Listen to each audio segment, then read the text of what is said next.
Olá, amigos da JPTV e do portal JP News. Já estamos no ar com o programa Estúdio Aberto, que é um programa da RPM Rádio, mas é repetido e gravado pela JPTV e JP News. Ao meu lado, o João Batista Teixeira. Tudo bem, Teixeira? Bom dia, Adriano. Tudo ótimo? Pronto, é um dia maravilhoso, depois de tanta chuva, né, Adriano?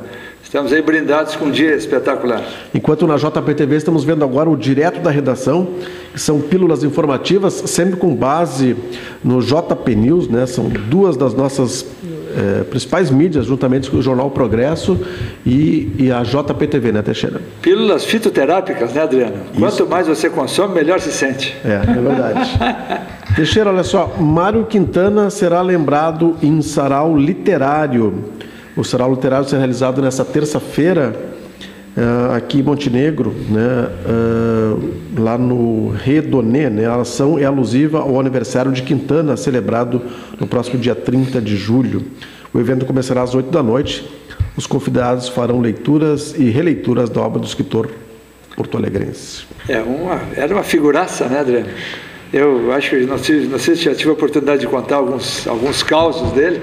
Eu, certa feita, viajei de São Paulo para Porto Alegre de ônibus, e o meu companheiro de banco era uma pessoa muito bacana, mas tanto ele quanto eu passamos assim algumas horas em silêncio, né? Numa das paradas, a gente acabou trocando algumas palavras e aí conversamos bastante na viagem. Ele convivera muito com o Mário Quintana e disse que ele era uma pessoa que chegava, por exemplo, no boteco, gostava muito até de uma cachaçinha, né? Chegava num boteco de Porto Alegre e conversa vai, conversa vem, ele não encontrava nenhum papo inteligente, ele pegava a bengala dele, tinha um nome, eu acho que era Emengarda, uma coisa assim, dizia assim: ô Emengarda, vamos embora que aqui só tem burro, né? Então ele tinha lá a sua irreverência, né? E tem uma produção literária muito interessante, os haikais, né? Alguns versos aí muito bonitos, e a outra dele disse que ele encontrou certa feita um sujeito na Rua da Praia, e o camarada disse para ele: Mário, mas a gente tem que se encontrar mais vezes, nós temos que trocar umas ideias, né? Diz que o Mário Quintana coçou a cabeça e disse: não sei não, mas acho que eu vou sair perdendo. Uma figura aí bacana, a promoção do Redonê, né, Adriano? Isso. E sempre bonito, porque a poesia adoça a vida. A vida é muito bruta, né? Sem poesia a vida é bruta. Por isso que nós estamos vivendo em tempos de videogame, em que a gurizada que cresceu com videogame vê os outros morrerem, explodirem, né? Acha aquilo engraçado, né? Isso tudo é violência, né? Isso não tem, a vida precisa de poesia. Sem poesia, eu te diria, fica insuportável. Muito bem, João Batista Teixeira. Foi lançado nesse último domingo, oficialmente, a 13ª edição da Oktoberfest de Maratá. E o município espera receber mais de 20 mil visitantes, né, que vão passar pelo Parque Municipal da Oktoberfest. Olha só, considerada como a maior festa alemã do Vale do Caí, a Oktoberfest de Maratá terá como tema principal os traços da cultura, o que herdamos, onde vivemos e o que fazemos. E acontecerá nos dias 9, 10, 11 e 12 de outubro. As atrações já estão sendo divulgadas na região. Interessante essa busca do resgate aí que a Oktoberfest vai fazer, né, Teixeira? Eu acho que no caso deles é até mais do que resgate, né, Adriana? A cultura alemã ainda está muito viva lá, tanto que é possível conversar com outro em alemão. Auf Deutsch, né? Então, portanto, é a manutenção, eu diria, mais da identidade. E um povo sem identidade é um povo perdido, né? É um sujeito largado no ermo, né? Largado no deserto. É preciso ter referências, né? Nós temos as nossas referências da célula pequenininha até o macro, até o organismo maior. Nós temos irmãos, parentes, primos, pais, né? Tios. Isso tudo isso é o nosso elo, né, Adriana? A gente se localiza. Opa, então está lá o fulano, Beltrano. E mesmo quando a gente os perde, como já é o meu caso, já se foram tantos, perdi meu irmão, perdi meus pais, perdi os tios pelo lado paterno, todos, né? E são pessoas importantes na formação, na minha vida, no meu coração. Mas mesmo quando eles se vão, fica aquela grande âncora do amor que tivemos e temos por eles, e os aprendizados, os momentos, o convívio. Isso é fundamental para a gente. Isso no âmbito familiar. No âmbito da comunidade, é fundamental que as pessoas também tenham essa troca, e aí entra a vizinhança, as pessoas com quem tu estudaste, com quem tu cresceste, as pessoas com quem um ou outro namorou, casou. Tudo isso é importante e constitui o núcleo ampliado da cidade. Portanto, Maratá, uma comunidade menor, não são lá muitos mil habitantes, é uma cidade que mantém isso, né? E Oxalá preserve para sempre, porque a influência alemã é forte, né? É grande em toda aquela região, e a Oktoberfest, que seja só para comer e para beber, momento ali de comer aquelas coisas, né? Comer um Weissbein, né? Um joelho de porco, um Kassler, tomar uma cerveja, dançar um pouco, tudo isso faz parte da vida. E de novo, a vida sem poesia e sem um pouco de alegria também é muito melancólica, né? Muito bem, Teixeira, vamos lá para mais notícias. Aqui o portal JP News está anunciando que o presidente do PP se licencia para assumir diretoria de cultura do governo Aldana. E, inclusive, tem uma declaração aqui do vereador Carlos Renato de Mello que o PP mereceria, no mínimo, 3 secretarias pela importância que tem.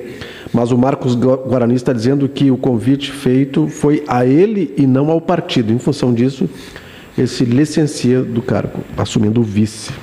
Adriano, é o mercado persa aí, né, dos cargos, né, Adriano?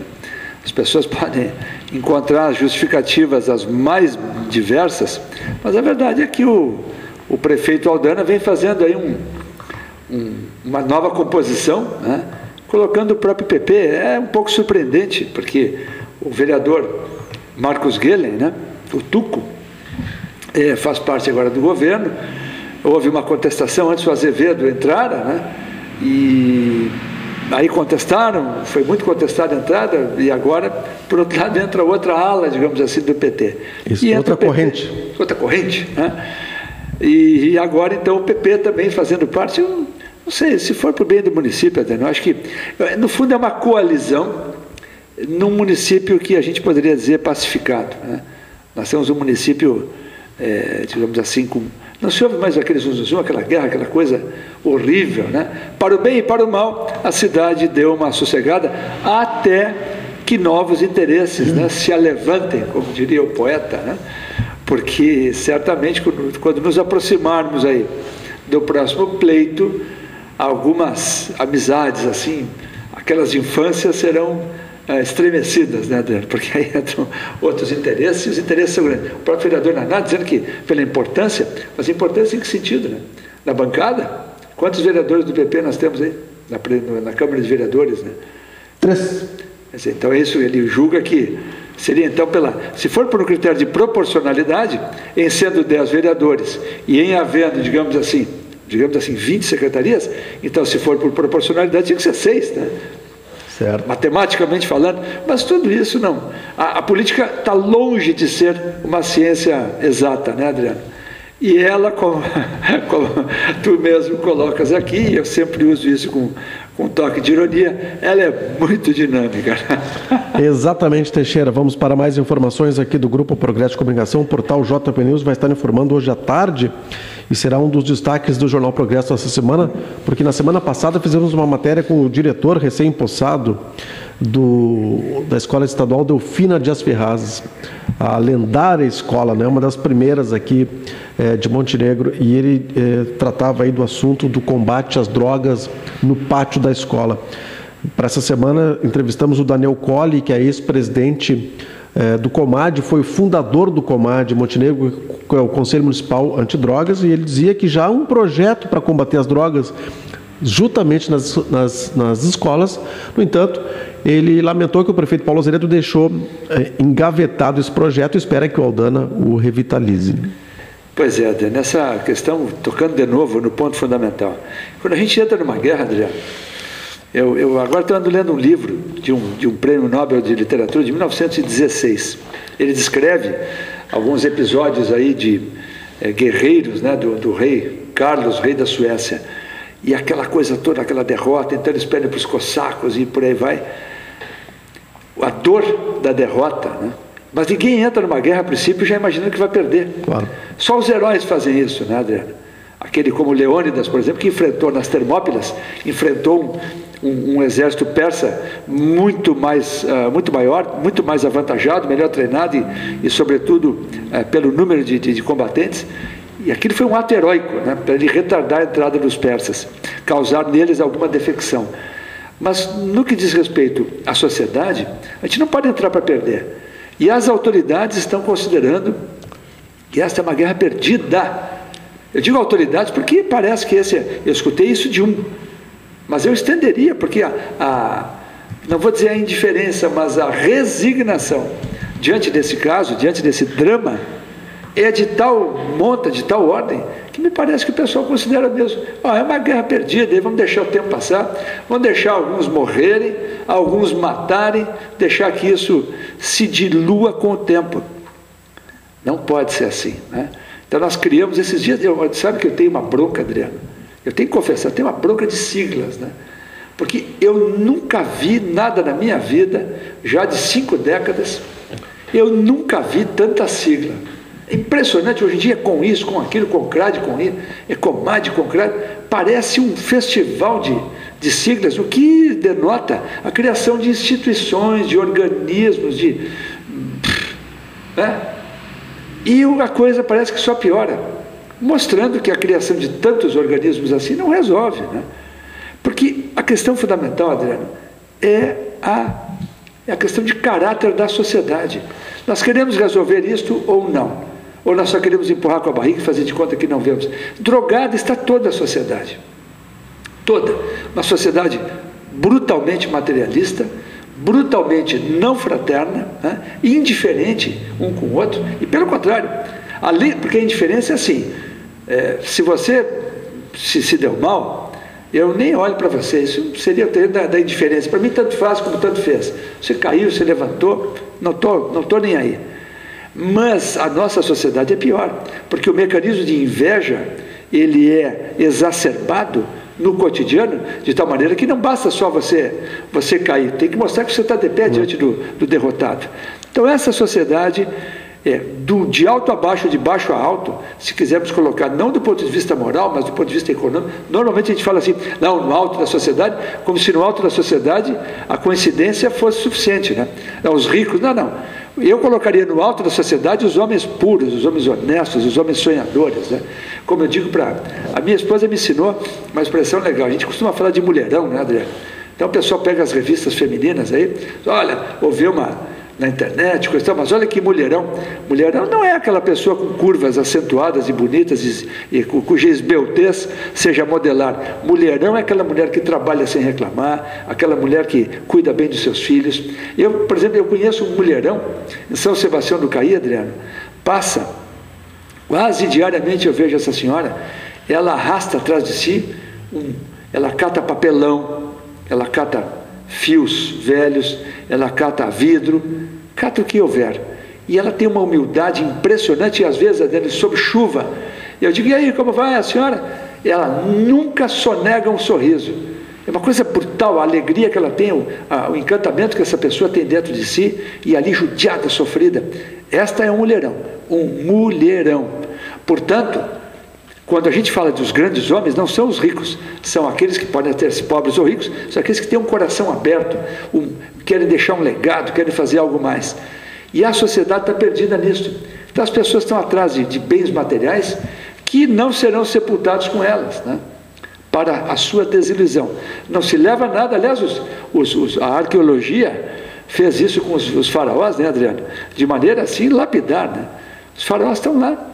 Foram sepultados, depois foram exumados, né? As suas riquezas, em parte, boa parte delas, saqueada, e a alma deles está aí vagando até o juízo final. Muito bem, Teixeira, hora de entrarmos no esporte, né? O Grêmio trouxe um novo centroavante, o Bobô, ele quer ficar à disposição do Grêmio no Grenal, né? O Bobô. Em relação ao Bobô, o Grêmio vai tentar corrigir a sua deficiência básica, que é não fazer gols, né? O Grêmio, se botar essa turma no tiro ao alvo, eles jogam fora do alvo, né? É impressionante como um jogador profissional pode perder certos gols. Mas nem o nervosismo pode explicar, porque aquela altura do jogo, o cara no meio daquele tiroteio, não é possível que fique com dor de barriga o tempo inteiro, né? E se é jogador de futebol, está ali. E os estádios hoje se chamam arenas, porque também lembram gladiadores e lembram gente que está ali para, não vou dizer assim para matar e para morrer, mas está ali para matar o adversário fazendo um gol. O Grêmio está atrás do Bobô, um sujeito que fez mais de 100 gols lá na Turquia, e cuja origem é curiosa, é o Corinthians, né? Eu nem lembrava mais desse rapaz. Ontem, quando ele apareceu na televisão, eu disse, deixa eu ver quem é. Tu lembrava dele? Agora que tu falou que era do Corinthians, eu me lembrei, mas eu não estava associando. Pois é, o Bobô que eu conhecia era aquele cara do Bahia, lá atrás. O Barbudinho, né? O Barbudinho, que jogava muita bola, né? E que veio aqui e matou o Campeonato Brasileiro do Inter, né? Tu deve lembrar disso, foi 3-0, eu acho, aqui no Beira-Rio. Depois jogou no Inter. Depois jogou no Inter, né? Quer dizer, mas um senhor jogador de bola, um cara muito bacana, gostado do Bobô. E o Grêmio então fazendo isso. Agora, no Internacional, virou um balaio de gato, né? Dá para fazer a lista aqui, ó. O Arangues, olha só como é o futebol hoje em dia. O Arangues já escolheu o time. Diz que tem oferta aí do Leicester da Inglaterra, né? E teria, parece, mais um time francês, o Olympique de Marseille, mas ele escolheu que vai jogar no Bayer Leverkusen. Olha só as coisas. Ele escolhe o clube ainda está ali vendo navios, né? Mas o jogador já definiu. Foi o caso do Rodolfo no Grêmio, né? Que ele já via, o pessoal fala Besiktas, em turco me parece que é Beşiktaş, né? Ele escolheu, né? Ele já estava lá acertado, e aí o sujeito vai rendido, né? É mais ou menos como um automóvel, Dani, que quebrou a barra de direção. Os clubes estão assim hoje em dia. Está ali o dirigente, não, você não dirige mais nada, você quebrou a barra de direção, você vai batendo os pneus, né? Bem, seu Arangues. Daí vem o Nilmar, né? O Nilmar diz que tem a oferta, acho que do Al Nassr, né?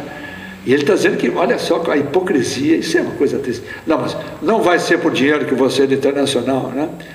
Que amor esse rapaz tem pela camiseta, né? Que coisa linda o amor que ele tem. Mas, em paralelo, dizem que ofereceram para ele 3 milhões de euros por temporada e ele já teria pedido 4, mas não vai ser por dinheiro que ele vai sair. Não. Não, dinheiro em hipótese alguma, né?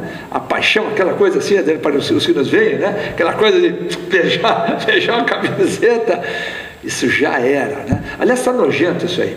Nojento por uma razão. Diz que o Inter está devendo para ele quase 1 milhão de euros, Adriano. Por Nilmar. Quase 1 milhão. Mas de onde? Quantos gols ele fez, Adriano, desde que ele voltou? Não muitos. Pô, gol de gauchão. Desculpa, hein? Gol de gauchão não vale, porque gol de gauchão até o Mamute ele faria, né? Gol. Quanto custa cada gol que esse sujeito fez, né? É uma barbaridade. O Inter fez empréstimo agora. Fez um empréstimo. Aqui nosso técnico já foi religado aí, Henrique. O Inter fez um empréstimo ponte, né? De tal sorte como é que pode o clube se endividar assim, Adriano? É porque vive fora da realidade, né? Tem mais de 100 mil sócios, um estádio vibrante, um patrimônio, tem um estádio próprio. Como é que se enterra desse jeito, né? E conta com o ovo antes que a galinha ponha, né? Não, mas se ganhasse a Libertadores, não, estava contando com a Libertadores, bom, resta avisar o Tigres e o River Plate, né? Faltou, avisaram o Tigres e o River Plate? Os caras não, contam com dinheiro que está ali voando ainda e disputado a tapa por um monte de gente, ainda antes pelo próprio Guarani do Paraguai, e o Internacional se endivida. Isso é uma coisa, eu acho, Adriano, que os clubes brasileiros, por conta de futebol ser o circo, né? Ser o circo, a história do pão é outra coisa, mas o circo o governo garante no futebol, por conta disso, os clubes prevaricam, né? Vão se comportando como os nossos governantes. Vai gastando aí, bota CC, aumenta o salário. Os 3 poderes da República, juntando futebol com política, os 3 poderes da República pintam e bordam, decretam para si mesmos aumentos. Precisamos aumentar aqui. Queremos agora auxílio-refeição, né? Queremos auxílio moradia. E a gente pagando. A gente, que eu digo, se você que nos escuta é funcionário público dos privilegiados, né, dos mais privilegiados, o que eu posso dizer para você? Você está defendendo o seu. Mas nós que não somos, sabemos que estamos pagando a conta. Porque quem produz é que paga. Se a gente está atrás do balcão ali e que produz papel, tem a sua serventia, mas não gera um tomate, não produz uma cenoura, 1 quilo de farinha. E a sociedade premia. Do mesmo jeito o futebol anda. Porque enquanto nós temos esses absurdos, Adriano, o camarada lá no Pan-Americano, um corredor que fracassou, botou a culpa no treinamento, disse que tem que treinar numa base militar, porque não há estrutura no Rio de Janeiro para ele treinar. Então é isso. É muito para uns e quase nada para os outros. Teixeira, uma notícia internacional agora, que vem lá da Colômbia. O país inicia a maior exumação de sua história em Medellín. Estima-se que entre 90 e 300 pessoas estariam enterradas em lixão nos arredores da capital da violência, né? Que coisa impressionante, né? Agora, a Colômbia vem, a despeito de tudo, viu, Adriano? A despeito do lado do Pablo Escobar, do templo, a Colômbia, na era Pablo Escobar, e a Colômbia de hoje é um país bem diferente, né? É um país que tem a Farc, tem uma guerra interna, intestina terrível, né? Mas também vem lidando, eu acho, com isso de uma maneira... Olha, é triste dizer isso. Eu acho que a Colômbia vem fazendo mais a lição de casa do que o Brasil. Vem tendo governos melhores que os brasileiros. Tu não ouve muita demagogia da Colômbia, né? A demagogia é Venezuela, é Brasil, né? A própria Argentina agora deu uma quietada, né? A Kirchner está mais quietinha. E o Equador lá também, o Correia deu uma baixadinha de bola.